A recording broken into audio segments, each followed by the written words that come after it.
to your ears.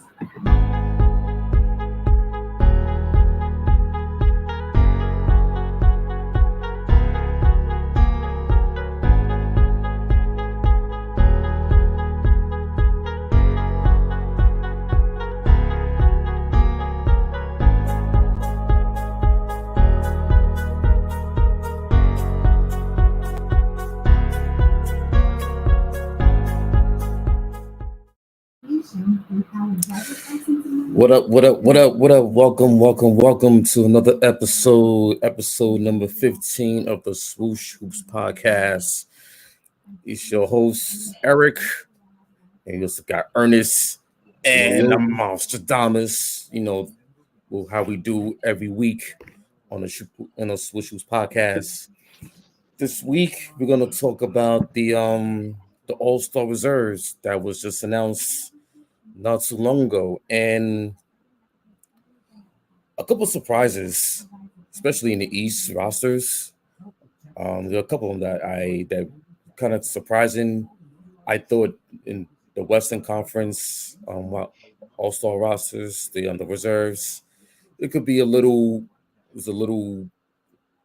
I say, griping of Anthony Davis being left off for Rudy Gobert, but I think otherwise the rest of the reserves were on point. That's good. He got left off. AD should have made it, but we could continue. We get into that. I mean, so we're gonna recap the reserves, see who they were. Hold on one moment. So in the Western Conference reserves, we have it. Actually, I have it right here. So the Western Conference All-Star reserves: Devin Booker, Luka Doncic, Rudy Gobert, Draymond Green, Donovan Mitchell, Chris Paul, and Karl Anthony Towns. And for the East, Jimmy Butler, Darius Garland, James Harden, Zach LaVine, Chris Middleton, Jason Tatum, and Fred VanVleet. Give us your reaction, Ernest. I'm gonna start with you. What was your reaction to the reserves being announced?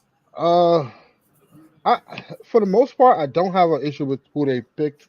I'm glad Garland got selected. The Cavs are playing really well, and he's leading that team. I don't have necessarily. I do have an issue.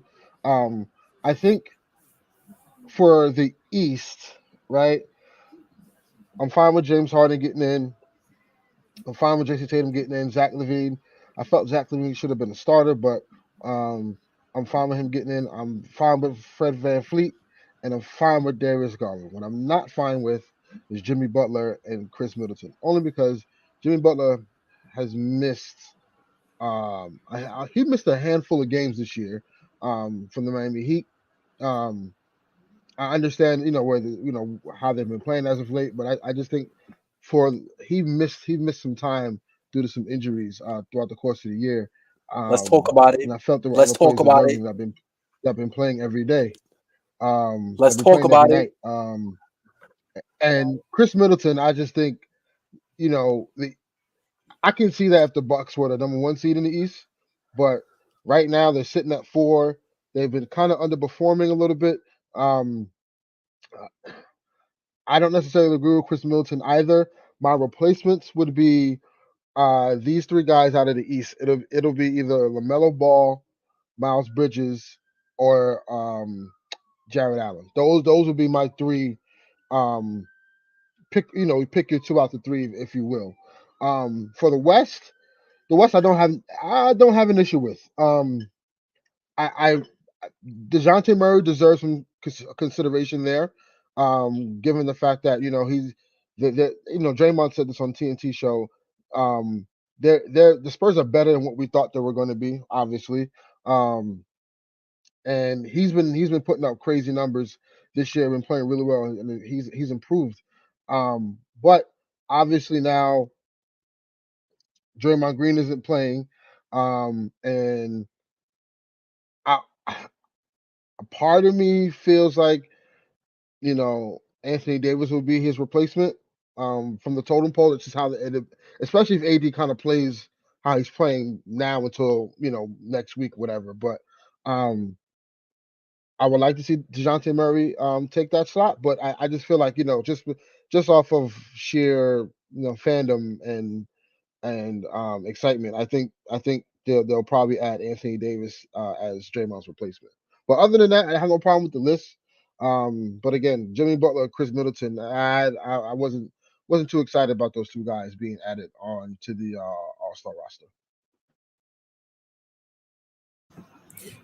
Myself on the East rosters, Jared Allen was one that stood out to me. That was snubbed.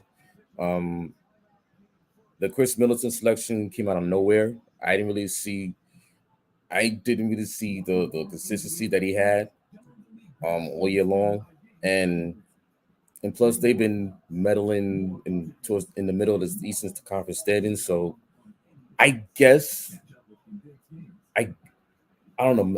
I guess because of whole Giannis connection and what they've been doing, how they've been playing lately.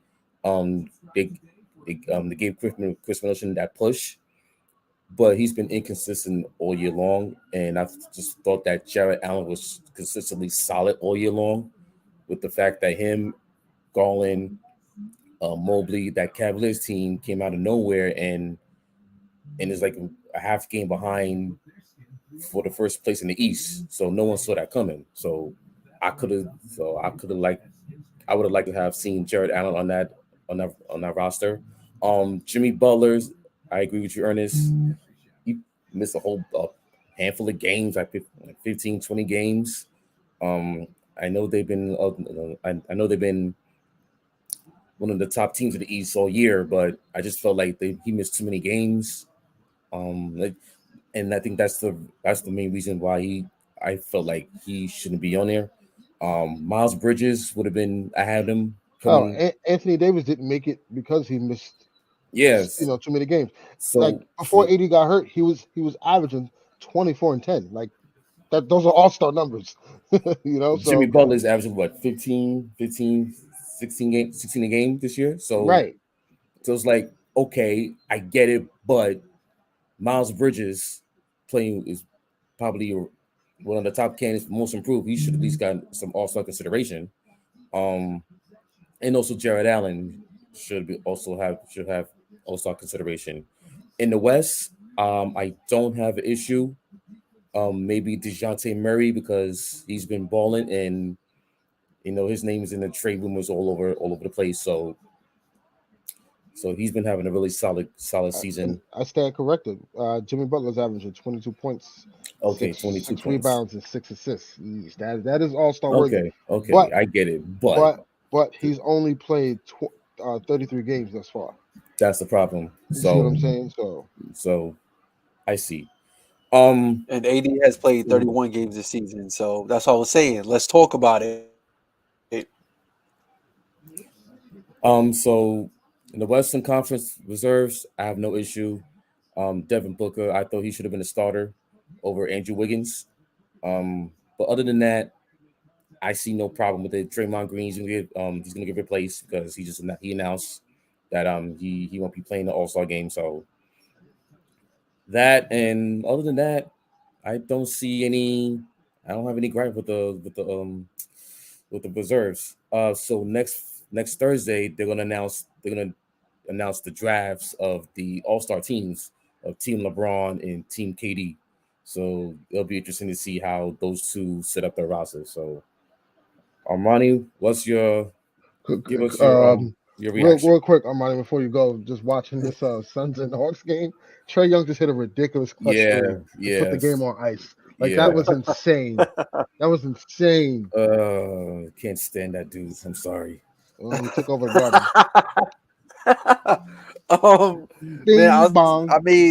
I think we're all on the same page. We can all agree about the whole Jimmy Butler thing. Like when I was reading the stats today, I'm just like, bro, like you only played 33 games and AD played 31 games. One's an all-star, one's not an all-star, And I don't have nothing against Jimmy Butler. One of those guys are averaging a double-double. Right. I have nothing against Jimmy Butler. Yeah, I have nothing against Jimmy Butler. I have nothing against the Miami Heat, but there's one gentleman that loves to sit there on TNT and call AD street clothes, man. But there's another street clothes in Miami, Florida. Every time I see him, he's hurt, and I'm talking about Jimmy Butler. So keep that same It's the energy. heat culture. Um, It's the heat culture. It's the heat culture. That's what they say. I no. In the bubble, they was playing up these guys to be dogs. They killers. They coming after you. Like it was a team to watch out for when you was in the bubble. But Mans is always hurt. Mans is always sitting down. So that's my only issue with that.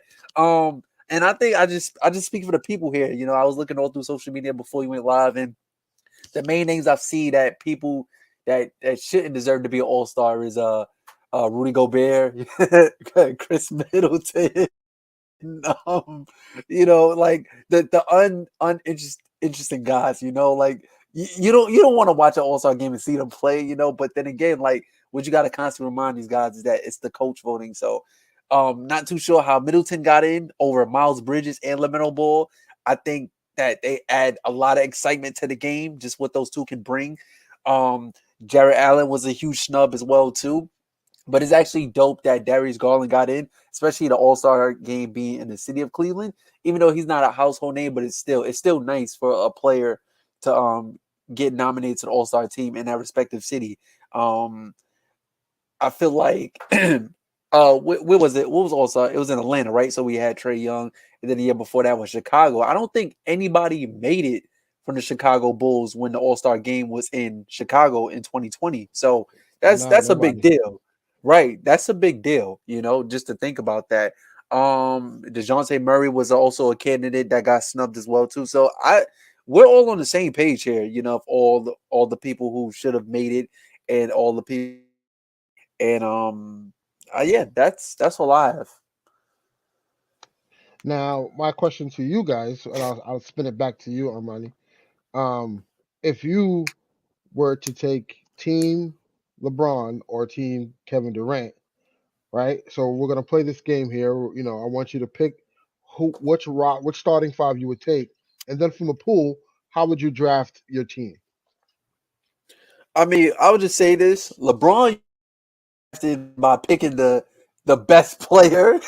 Like what I mean is like he would. What did he do the first time they did this whole draft thing? I think he picked KD. He picked KD first. Like Yeah, yeah. KD first. Like, That's like unfair, bro. son. That's crazy. So that's what Like LeBron's gonna LeBron and end up KD doing on one team. on Like, the come on, same son. team. Like Like that's LeBron, like crazy. come on. The game don't count, bro.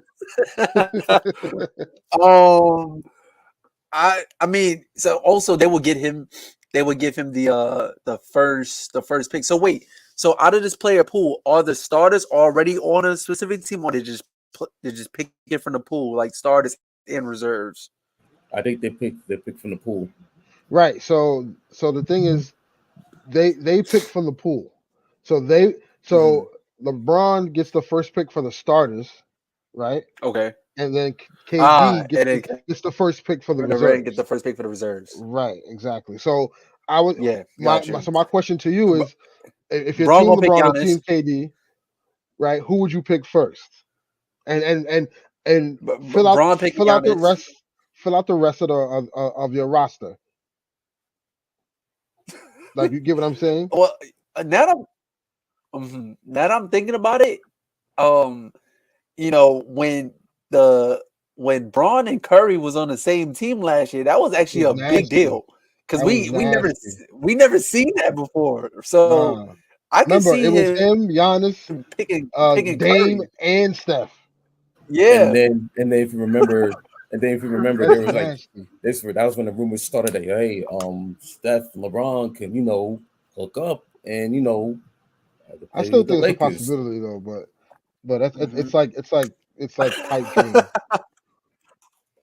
But it can happen. It can happen. But I can see him picking Curry with the first pick. I can see him doing that. I feel like they have a lot of fun playing with each other, especially Hmm. since these two guys been in a rivalry for like a good span of both of their careers.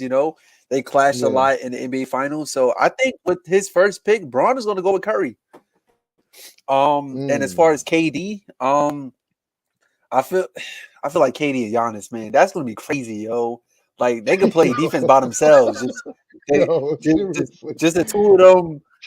Talk about twin Just the towers. two of them Like hold like each side of the But court. wait, but also you gotta remember, Durant is still out with that MCL injury. yeah, so So someone else Yeah. is going to replace someone's him. gonna Oh replace man, him. why you gotta be injured, man? Yeah. Someone's going to replace him. And I just feel like they're going to put. I just think they'll move a reserve to the starter, right? Like essentially, like let's just say maybe Zach LaVine, right, is a starter, or James Harden is a starter, right? And Mhm. they add LaMelo Ball in as a reserve. I think they should do something like that. Mhm. Um, So I can't give you Braun's whole roster, but I could tell you for a fact that he's gonna pick up Curry and John Morant. I see those two on the team. You know, yeah, from past I was experiences, going there LeBron too. like playing with guys that have a yeah, like guys that have like a lot of hype. You know, that can like bring energy to the crowd and stuff like that. That feeds off the energy. So I could definitely see Ja and Curry being on Team Braun. Yeah. So I'm gonna go quick here because there's a Laker Mhm. game coming on in a few minutes. They're playing the Clippers, and the Clippers are favorite by 3.5 tonight, guys. Insane. Um, the one team that has two superstars are the underdogs. It's wild, but I understand. I get it. It makes sense right now. But so for me, I obviously, yeah, Armani, I agree. I think LeBron will evidently he'll pick Steph or Giannis first, but I think he'll go with Steph first. Um, just because of his play this year, especially and low key they do like playing with each other, and I think they want to play with each other. If the stars were aligned, um, I, I I think LeBron's starting five, and I'm gonna name KD starting five as well. In my opinion, I think LeBron's starting five is gonna be obviously himself, Steph, Ja, Embiid, and Devin Booker. I think that's gonna be his five. And for KD, obviously, he'll get Giannis, DeMar, Jokic, Wiggins, and Trey Young. Um, you know, I think it may swing that way. Um, but yeah, to your point, I just think LeBron's gonna like playing with those guys, especially John Morant. Like imagine him and John Morant just dunking all over the place, taking alley oops. Like that's gonna Speak, be a sight to see. Speaking of which, I was at the game last night, and yeah, he started to put on a show last night. Listen, we don't have to have a depression session right now. No, no, we're not having a We depression understand where the session. Knicks No, no, no, are. no. We get it. This ain't about the Knicks this week. No. Unfortunately, you got a 5-game West Coast road trip, so yeah, it's Yeah, gonna you're get coming to ugly. us on Saturday, so you better get ready. You Uh, better get ready. Russell 'Cause, Westbrook to the Knicks. Yikes! Come on, man. yeah, we got a few minutes to touch upon that. Um, listen. Um, well, I know we're going off the program here, but we got to stop with this whole like Russ. Two things can be true. Like I need to I want the NBA society to understand, and NBA Twitter, Lakers Twitter, whatever, with your trade machines and stuff. Two things can be true. Russ isn't a tradable commodity, or Russ is a tradable commodity. It all depends on what team is showing interest and how much are the Lakers willing to pay to get off him. But also another thing can be true that he's not getting traded. Like, yes, I hate we talk about the Lakers every show, but like it's just like every day there's something right with the trade machines, and sometimes I fall victim to it where I go on and I test some things out thinking I'm Rob Palenka. But like, listen, at the end of the day, like whatever happens is gonna happen, and no one's gonna be satisfied, no matter what, no matter how you slice it. No one's gonna be satisfied. So personally, the idea of the Lakers trading Russell Westbrook, I don't think it'll happen unless they can get like Ben Simmons in return. Like that's a no-brainer to me, I think, because you immediately build for the future. But I don't think that's happening, and we can move on from that. But I do want Alec Burke on the Lakers and or Evan Fournier. I think they'll fit so beautifully with the Lakers right now. But needless to say, Y'all need that shooting, and you need that playmaking, and you need size. So, and you need yeah, that fourth quarter scoring. So, no, Burks you're hasn't right. been he hasn't been playing well these last couple of weeks because he's been out of playing out of position as starting point guard instead of coming off the bench. And Evan Fournier, he's had a nice couple weeks. He had a 30 last night. He Hmm. had a couple 20-point Any games reason during why the stretch. he kept y'all in the game against Yeah, Memphis? against You know what I'm Memphis. Yeah. saying? Yeah. So So if imagine a guy like that when the Lakers are going through their stupid, going through the motions and there's no energy, they're turning over the ball left. Like Evan Fournier could actually be a catalyst to spark a run for them. Like I'm just imagining like one play Russ gets a fast break dunk, the crowd's going crazy because you kind of feel the momentum, and then the mhm. next play. LeBron is going to the rim and he sees a wide open Evan Fournier for a three. Staples Center is gonna go crazy. Um, so it's one of those things. I mean, I don't know how how feasible it is to get them. I listen. I personally don't think a lot of things are gonna happen for the Lakers on the trade deadline. I could be wrong. Um, but we'll see. Like today on the Bleacher Report, Zach Buckley reported if LA makes a move, three names come to mind: Eric Gordon, Terrence Ross, and Robert Covington. They seem to like high end of what the Lakers might be able to afford, as each man has a reason to come at a discount. So we'll see. It's a lot of smoke out there. A lot of things being thrown to the wall to see what sticks. So we'll see what happens. Today officially, Julius Randle could be traded. So we don't know what can happen. So there's going to be a lot of things happening. Whether the actual trades that go down or it's all smoke and mirrors. But I tell you this, not everybody's going to be satisfied of the outcome of the trade deadline. So take it for what it is, and you just hope your team gets better. Going into the playoffs. And also, don't forget, this might be a barometer of what might happen in the offseason. So Right. you might test out the waters now. If you don't get the deal that you would like or the deal that doesn't fit the team right now, there's always You the don't off think season. You don't think, like, for instance, the Lakers, if they're going to make a move, they're going to try to get off Russ in the summer because Russ in the summer is more valuable than he is right now because Hmm. Russ in the summer has an expiring contract that upcoming season. So his contract is more likable because now you're going to have teams who are cap strapped who want relief. They'll be like, okay, we'll trade whatever we have for Russ because now that frees up our cap space this offseason. So, And they, like, no, go ahead. I was saying, and also don't forget about picks. So Yeah, they might want to protect it or unprotected first round pick, a couple of yeah, you never seconds, know. You never So you know, never man. You know. never You know. never know. You never know. Because we put so much emphasis on the trade deadline. What's going to happen? What's going to happen? Who's going to get traded? We need this guy traded. We need this guy traded. You never know that teams are shopping around. Teams are calling each other on a daily basis and trying to get at least a barometer of okay,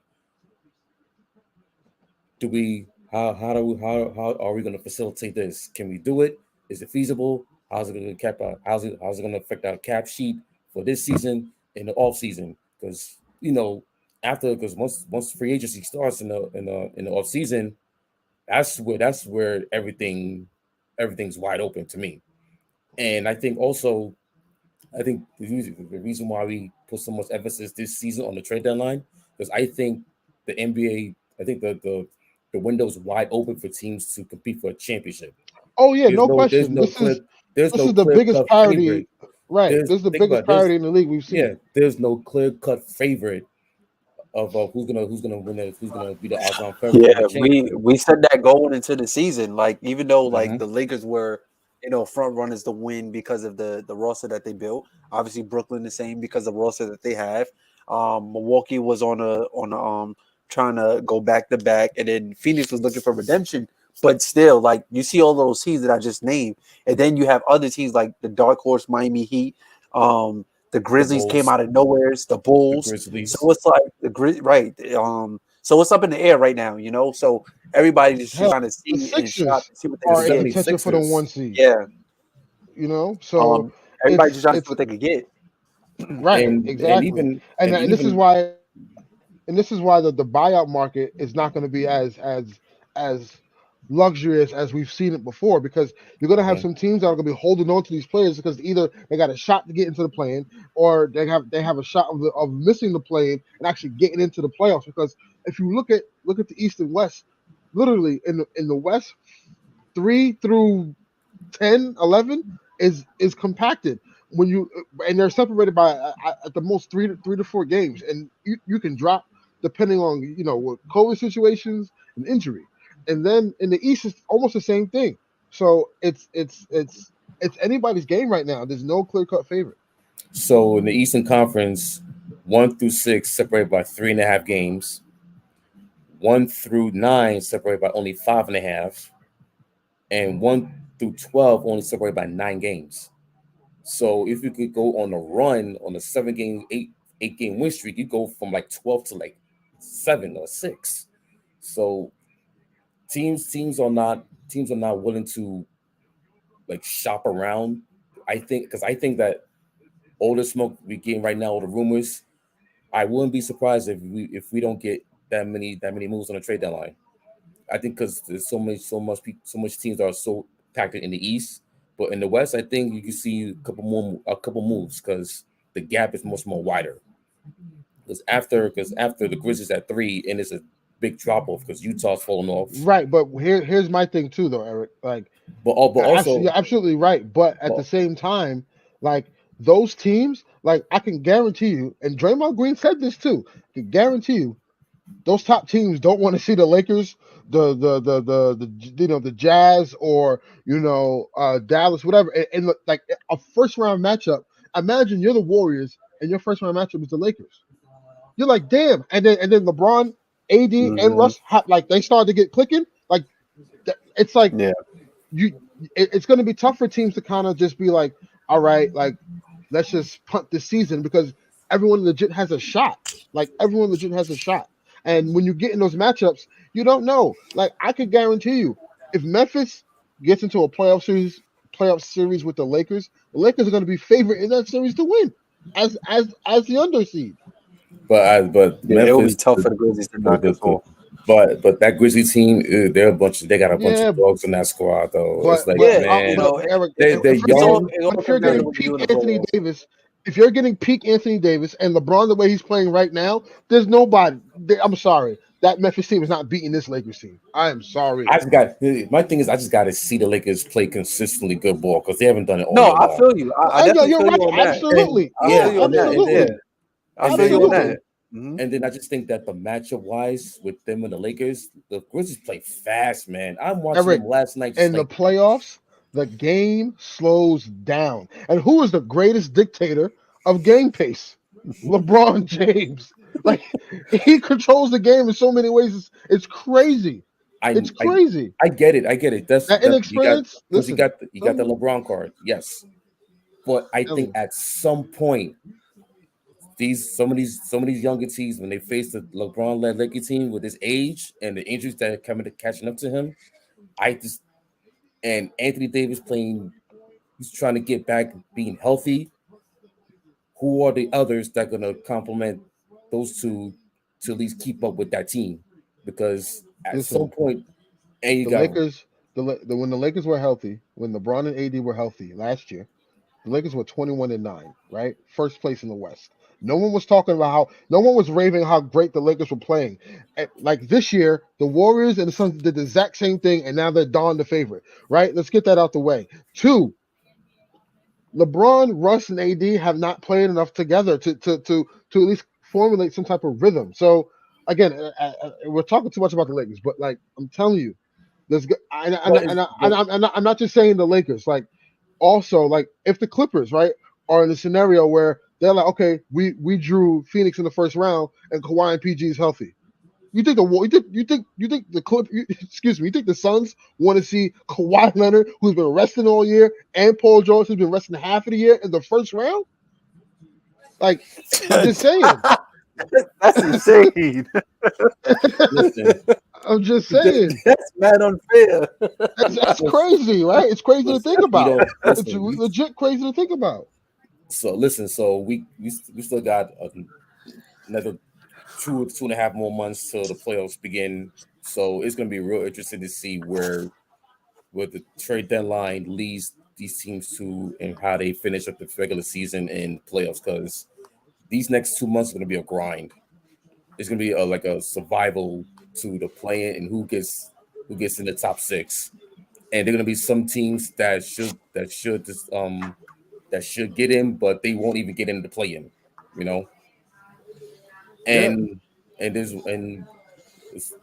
also our final topic before we cut it early. The Brooklyn Nets struggling right now, lost 6 straight, losing last night against Oh the my God, Kings. Russ. Sorry. um, is there trouble in Brooklyn? No. Wait. Ernest, we're not saying nothing. Eric, go ahead. No. Ahead. No, No, this is because you know what? you. No. This Eric, is you. speak your piece because you're Go the ahead. one on the last Go episode. ahead. I checked You you, said you was right? gonna go ahead.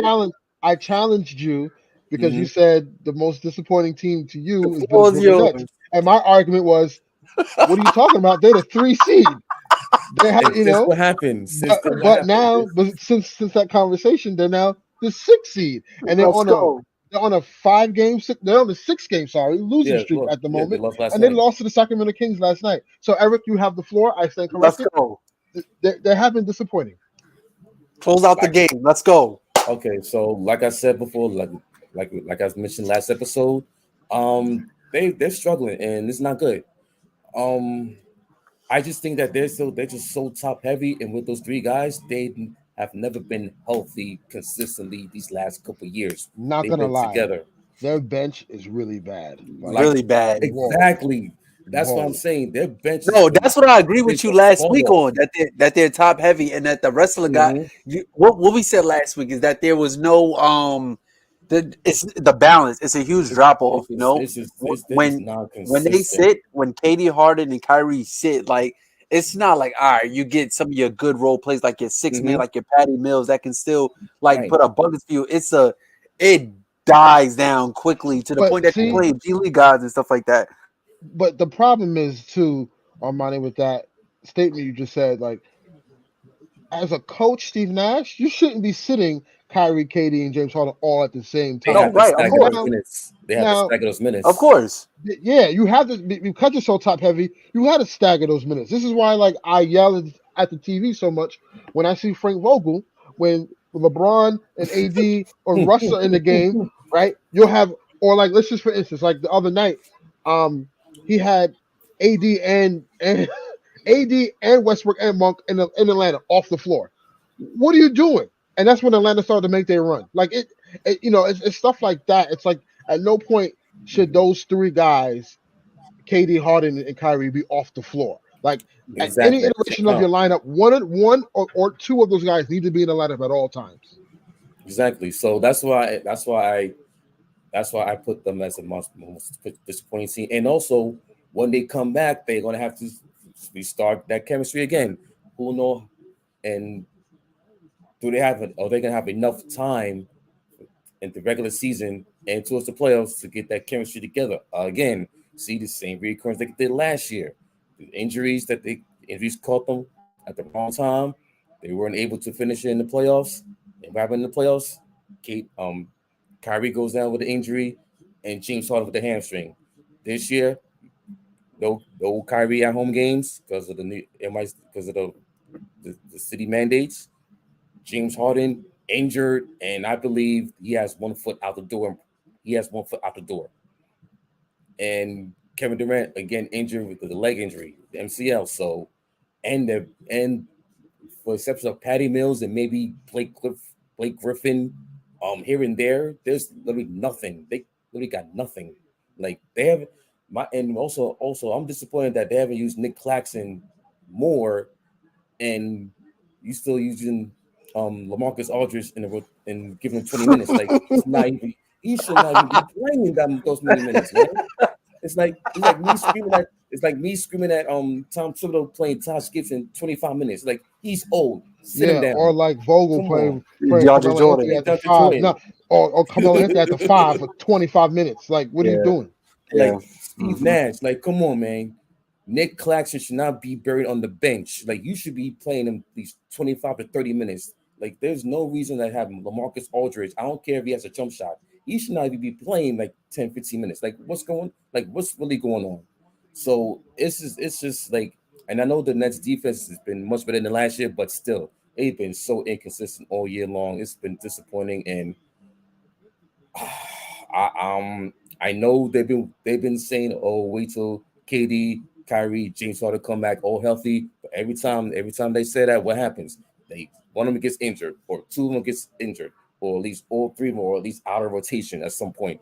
And now they're in the fight to at least stay in the playoff race at number 6, because they're only like a game and a half ahead of Charlotte for the play-in tournament.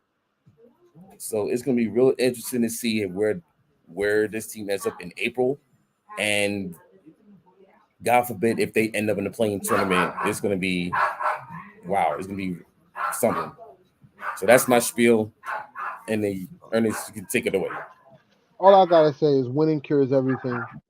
And if Kevin Durant when Kevin Durant comes back, they will start to win again, because Kevin Durant is Kevin Durant. We all know that. When he was there, and with James Harden playing the way he's playing, they were the number 1 seed. So he's the clear, piece, obviously, to their championship hopes.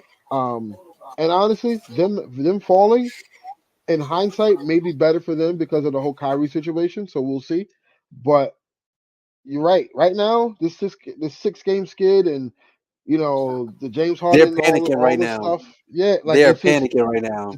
things are not working the way they thought it was Their going fans to are work. panicking right now. The two fans I know, panicking. Yeah. Okay. So last night after the Nets Kings game, I was on Nets Twitter space. It got so bad that they had to Oh, shut boy. it down because they were literally threatening each other over James Harden. It was You that love to hear it. it was that bad that Now I don't know. fans were threatening each other Listen, over James Harden. it's I didn't, and I saw it. I didn't jump in to listen to what was going on, but like I've been in Lakers spaces. Shout out to the Late Night Lake Show. I've been in those spaces where like the player slander gets crazy. Like, what I'm saying? Like the Russ slander, I can only imagine after the performance Harden put up last night, because we've been there a lot with Russ with the Lakers. So I can only imagine how nasty it was in that conversation. And you don't forget about Nick's Twitter. Last night was typical Julius Randle beef, Civil War Yeah, type. what was up with him going to the bench and the Memphis bench and doing all Okay, that? so during one of the timeouts, Desmond Bain trying to like steal and trying to bully Manuel quickly, and then after Julius Randle goes in and starts to get into it with Desmond Bain. So that's how that little the little altercation started.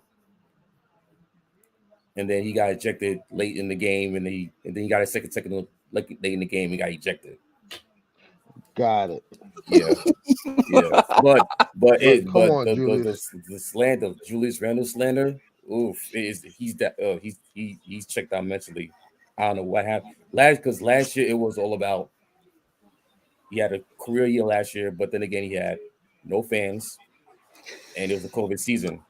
Mm-hmm. Yeah, it's a different level. And then once the God is playoffs different. started, you got fans in the stands, full house, and I then the feel like Hawks played that defense. that all just went to his That was head. it. It all just went to his head. Mm-hmm. But then again, he started playing well at the beginning of the season, and then tailed off. So It went to his head. now it's like, is he's he on a trade block. is he the most disappointing player this year? Yeah, Mm. he has to. But then again, it's like some Knicks Twitter were like, it's not surprising because last year was an outlier season for him, and it was a contract year for him. So now this is his second. Remember, this is his third season. His first year was not that good. They're saying this year is worse than his first year with the Knicks. So we'll see. We'll see what moves they make next Thursday, and we'll see how the season goes. Because at this point, it won't surprise me if they missed the playing tournament. Tough. Tough. Okay. Yeah, so I think we could wrap this up on this till here. We have to cut it short because you got the Laker game on right now, and I know Ernest and Armani, they want to see the Lakers at least be competitive in this game against the Clippers. You know what I mean? And Yo, I'm not. oh gosh, I've learned after the triple overtime loss, the Sacramento Queens. That's when I was like, I have to emotionally detach from this team. I've never felt that level of like just disappointment and anger and just like confusion all at the same time. Like it was such a weird feeling. I was like, you know what? I can't keep going to bed like this. Bro, I can't. Imagine. So I'm gonna give you two right there. I'm gonna give you two real quick. So the game when we lost against the Oklahoma City Thunder was the day before my birthday. And it's the West Coast. So like going into 12 o'clock, I'm starting my birthday on an L, bro. That was one. And then the triple overtime game against the Sacramento Queens, bro. I stayed up till 1 in the morning and had work at 8 in the morning, bro. Oh my God. So I'm with you, man. I'm with you, bro. Yo, son, that game, bro. The LeBron threes. I was like, what do you do? Oh my God, man. Yeah, bro. Russ with the I don't know what layup. I don't know what he did, but I was just like, this is this. That's when I was like, I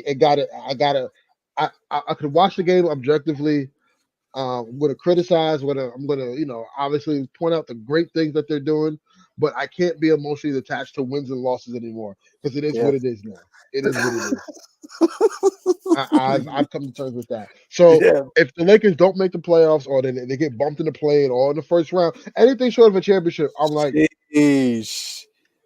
I saw it coming. That's where I'm at. So yeah, we're gonna take a lot of heat, yo. Yeah, but all three of us, real. All three of us are down bad, man. Seriously, all three of us are down bad. Like, seriously, come on. like we in the dumps right now. Oof. At least you're in the playing tournament. My team is like barely out of it. Bro, the Clippers have a better record than us, and they're missing their two best stars. Come on. The East, at least your excuse. Yeah, the East got better. East got better. The West got worse. Yeah. If you look at it, it was the injuries. It was the injuries because I feel like if Kawhi, PG, Jamal Murray, you also can include him as well too. If they were all here, like I feel like it would be balanced, because yeah, of course. I feel like that's the only thing that separates between the East and the West. Yes, like Phoenix wouldn't be as good as people. No. Phoenix would still be good, but people wouldn't paint them as the favorite because let's just say for sake of argument, right? Like you said, Armani, like Denver was fully healthy, the Lakers were fully healthy, the Clippers were fully healthy. Zion was playing. You know what I mean? Like you look at those things, and you look at the rest, the West, and you're like, wait a minute, maybe Memphis isn't the third seed. Like, you know what I'm saying? We had him in the play-in when we started. Right. We started the season. Right. So it's just you couple with injuries and obviously drama and all this stuff that's going on in the league. I can confidently say that the West would look a lot more dominant if the rest of those teams looked healthy. But evidently that's not what it is, and you got to play with the cards you dealt, man, and you got to beat who's in front of you, no matter if it's Darren Collison or Drew Holiday. It is who it is. Yep, that's basketball for you. That's NBA for you. So on that note, we're gonna end it right here. We're gonna And end this real quick, podcast. I know we're gonna end it, but real quick, what are you guys expecting a busy trade deadline or a very slow news, nothing really happened trade deadline? Just I guess no explanation, really. Just like, yes, this is why. No, whatever. And that's the stat. I feel like it's gonna be hyped up to be a letdown. Yeah, I agree. Like, so nothing's gonna happen. Nothing major, you know. I could see in between, like not that much, not that many trades, but a good amount of trades. Okay. Yeah. Well, trade deadline is next Thursday, so we'll see, and we'll have a trade deadline special Thursday. If not Thursday, guys, we'll be tuned in this week. Yeah, we'll go over what happened after the trade deadline. So expect to hear from us past Thursday, if not Thursday, after the deadline expires, and we'll have a lot to talk about. So until then, peace, be safe, be well, and we holler at y'all. Peace. Peace.